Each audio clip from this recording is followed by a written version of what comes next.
Every story hides a secret. Let's uncover it. This story takes us back around 20,000 years, to a time when humans lived in small tribes. It shows the people of Europe in that era, who survived by hunting together with their tribes. The story focuses on a tribal chief named Urgen. A few months before the cold season arrived, Urgen went hunting with his people to gather food for the winter. During the hunt, they came across a huge herd of bison. The hunters crawled closer, and when the right moment came, Chief Urgen gave the signal to attack. Together, they rushed at the bison. To escape the hunters, the bison ran in the opposite direction, and many of them fell into a gorge. But one wild bison managed to survive and, in anger, charged toward Urgen's son, Noyan. It was Noyan's first hunt, and he didn't know how to protect himself. Urgen shouted for his son to get out of the way, but Noyan, frightened, started running in the wrong direction. The wild buffalo charges fiercely toward Noyan, lifting him up with its horns and rushing toward the cliff. Seeing this, the tribe's chief, who is also Noyan's father, throws a spear at the buffalo to save his son. The spear strikes the animal, but even though it's injured, the buffalo refuses to let Noyan go and tosses him over the edge of the cliff. At this point, the story shifts into a flashback to 1 week earlier. We see the members of the tribe preparing for a hunt. They are crafting sharp weapons out of stones. This isn't just preparation. It's also a kind of test. New members must make these stone weapons to earn a place in the hunting party. The one who creates the sharpest and strongest weapon is chosen for the hunt. During this competition, the chief's son, Noyan, also succeeds. That night, Noyan's mother says to the chief, "Don't take him with you on the hunt. He's still a child. I love him deeply, and I don't want to lose him." The chief replies, "Winter is coming, and during this season, the whole tribe must go hunting. If we don't, we'll starve. Noyan needs to prove himself worthy of being my son." The next morning, the whole tribe sets out for hunting, but Noyan's mother remains very anxious, worried that something might happen to her son. Urgen reassures her, saying, "Don't worry, nothing bad will happen to Noyan." Hearing this, she feels a little relieved, and everyone leaves for the hunt. After traveling some distance, they come across another tribe that, like them, is also gathering food for the winter. After a long and difficult journey, they finally reach a stone structure built by their ancestors. The path to it was extremely dangerous, and many of their forefathers had lost their lives there. That is why this stone monument was built in their memory. Moving ahead, they spot a wild boar and injure it with a spear. Urgen then tells his son Noyan, "Now you kill it." But since Noyan had never hunted before, he becomes frightened, steps back, and hesitates to strike the boar. Seeing this, Urgen angrily snatches the stone dagger from his hand and kills the boar himself. He then scolds Noyan furiously, saying, "I never imagined you would turn out to be such a coward. Only the strong can survive here. That's the real law of the jungle." In the darkness of night, while everyone is busy eating their prey, a strange sound suddenly echoes. Urgen tells everyone to stay alert, and just then, a lion appears and snatches one of the boys away. The next morning, they build a small grave in memory of the boy and continue their hunt. But even after walking for miles, they find no prey. After wandering the whole day, they finally decide to rest inside a cave for the night. Inside the cave, Urgen draws a tattoo of stars on his son Noyan's arm and explains, "These stars will always shine in the sky at night. As long as you keep watching them and follow their path, you'll always find your way home." In reality, it was a map to help anyone who got lost during the hunt to find their way back. At sunrise, they set out again in search of prey. This time, they discover the tracks of wild buffalo. Excited by this, they begin their hunt for the buffalo. And now comes the scene where the wild buffalo throws Noyan down from the mountain. The story then shifts back to the present, showing that Noyan does fall off the cliff, but manages to grab onto a rock and hang there. At that moment, Urgen arrives and tells his son, "Don't lose hope, I will save you." But suddenly, the rock Noyan is holding onto breaks.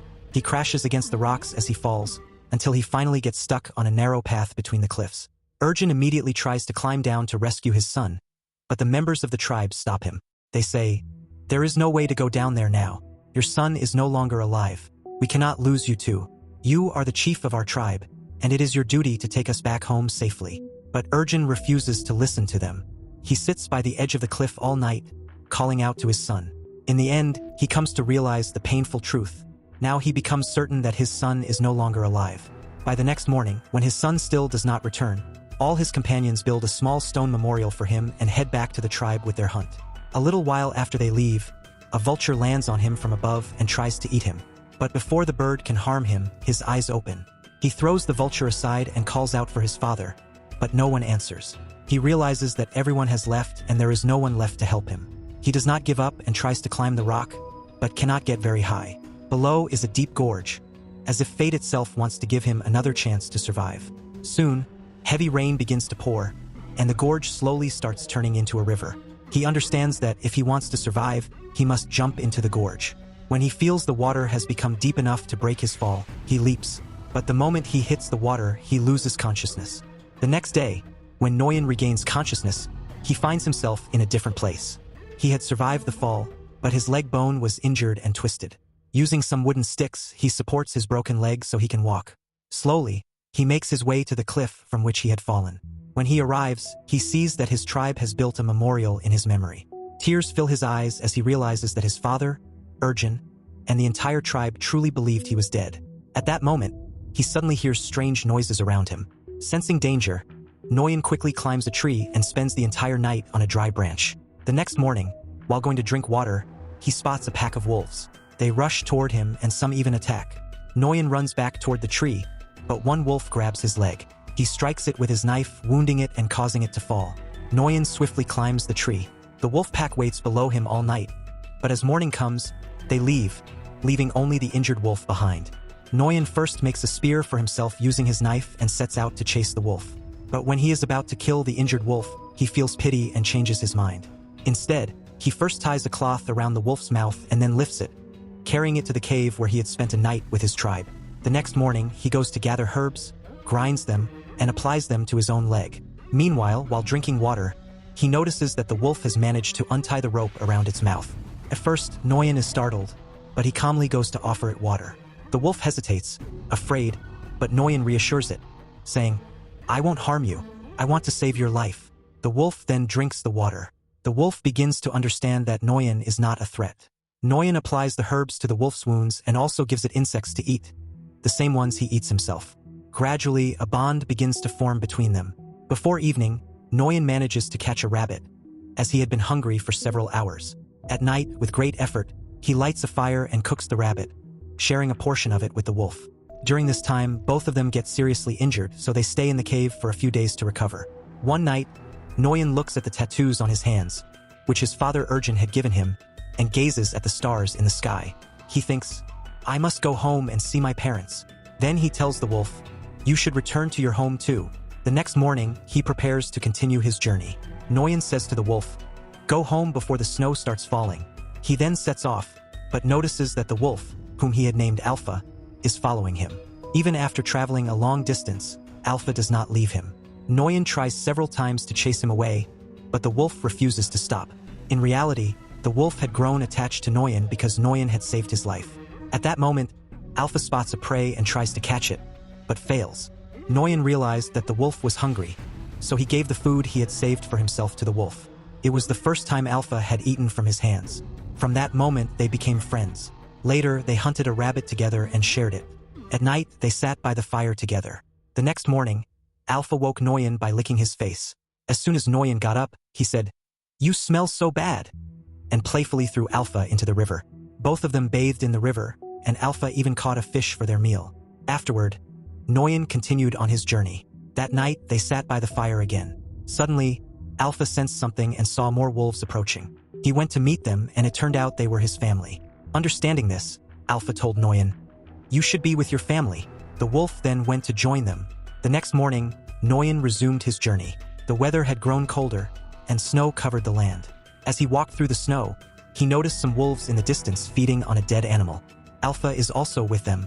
His companions don't let Alpha eat the prey, but Nguyen recognizes him and runs toward him. While running, the ice suddenly breaks beneath him, and he falls in. It was actually a frozen lake. Seeing this, Alpha immediately rushes toward him and tries to break the ice. But the layer of ice is too thick to break easily.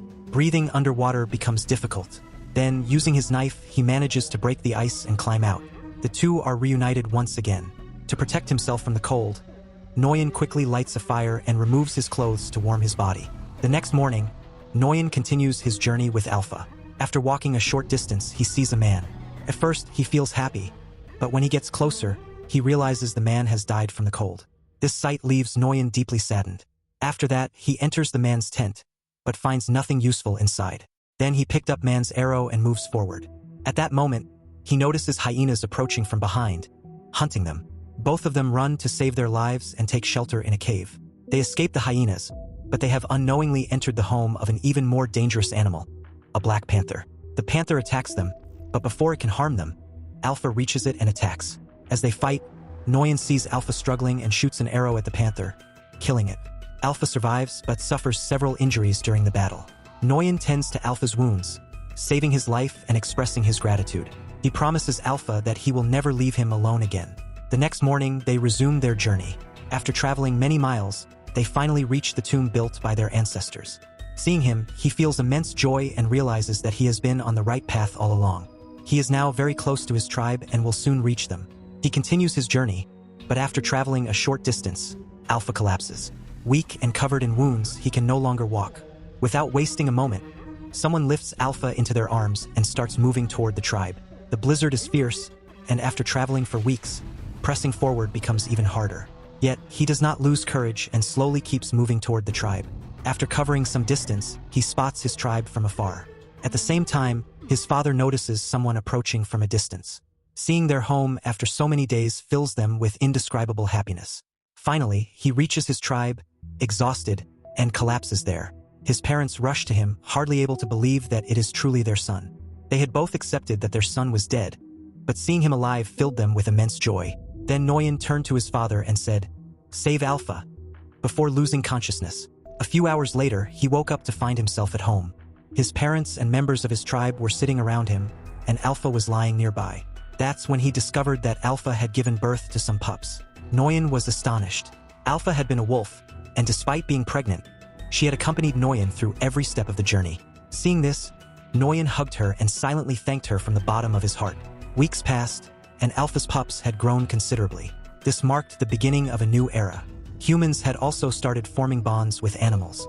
Finally, after many hardships, Nguyen returned home, now accompanied by Alpha and her pups. Together, they hunted alongside the wolves, living in harmony with them. And that's the story. Hope you enjoyed it. Stay tuned for more thrilling twists and surprises.